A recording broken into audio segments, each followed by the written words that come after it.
Hi, I'm Rob Streeter, and this is going to be the second fly in our Warmwater series. And these are flies from a book I did, Warmwater Fly Fishing.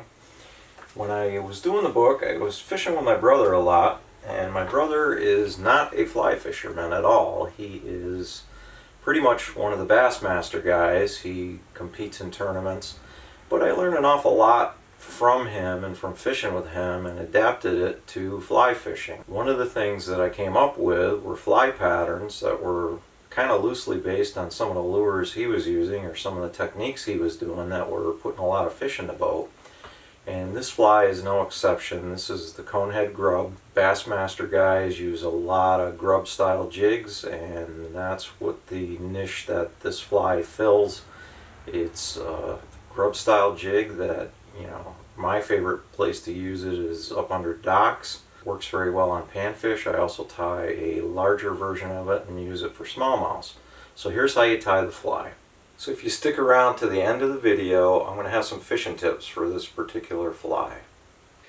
So this one for panfish uses a 3XL streamer hook, size 8, and I've already put a copper colored cone on. We're going to just start our thread.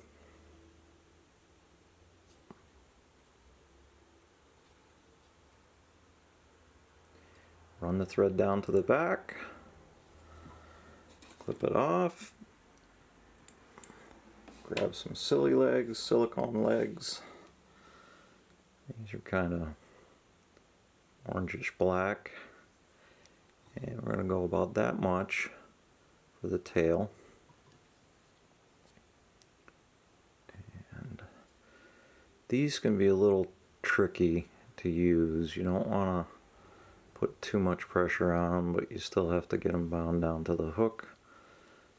They tend to want to roll. Just clip those off, bind all those ends down.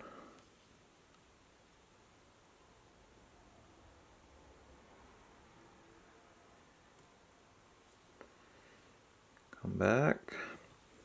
So this fly uses cactus chenille or estaz for the body. We're going to get that bound in.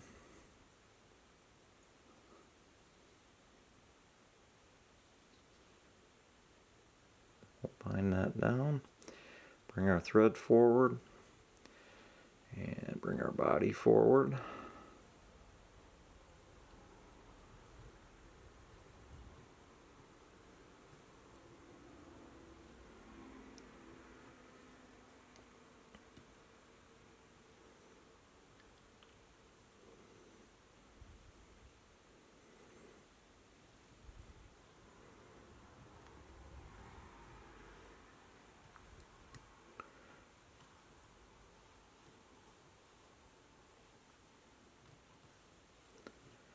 What's great about the estaz is it really doesn't soak up water so the fly gets heavy. Alright, we'll just tie that off.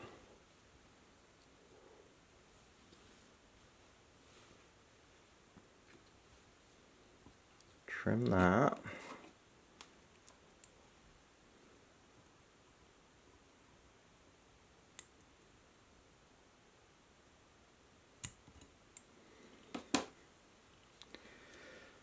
That down good.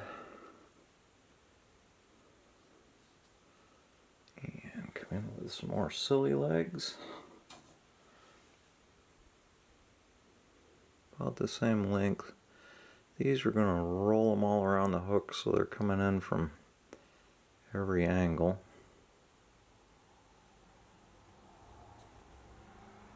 Put those in good. And pull on them a little bit.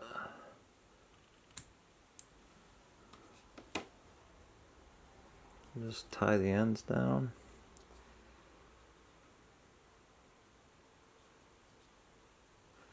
Grab our whip finisher.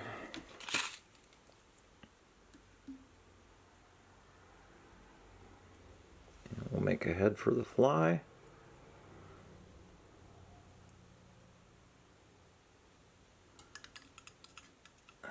Adjust our silly legs a little bit so we got some coming over from everywhere.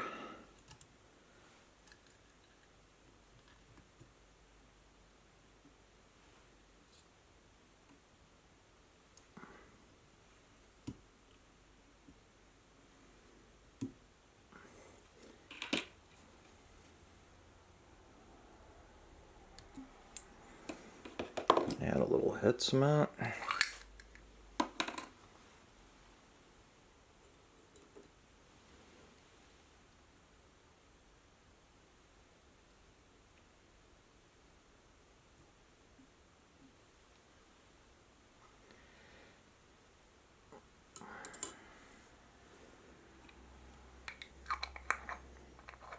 There's two ways you can handle the cone. Some folks tie like right up to the cone and push everything in behind it, but I like to start the thread again, push the cone back over everything, and just start that thread in the front. I'm going to make a little head out of thread just to keep the cone in place. And it's an extra step, but I think it looks better this way. And the other thing about it is I think you get more glue onto the thread of the fly and makes it more durable. Okay, so we're just going to whip finish that.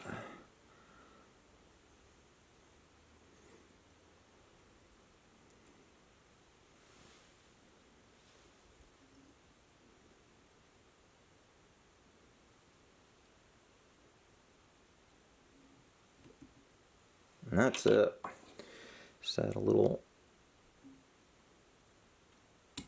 head cement and we're good. So that's the Conehead grub. This is the panfish version. There's another step on the smallmouth version, so I'll do another video of that. But that's it. It's a great little fly for panfish. I like using the Conehead grub in deeper waters, so something like this where you got a tree that's fallen into the water or out towards the top of the tree where it's deep, the panfish are going to hold, it gives them cover, and the fly will get down deep. Here you got a wall, the shady spot of the wall. These are great too. A swim dock is a nice spot for this fly. You can cast in along the side, let it sink, and just start bringing it back. So if you enjoyed this video, there will be more in the series, so please hit the like button and subscribe to the channel, and we're going to have a lot more content to come. Thanks.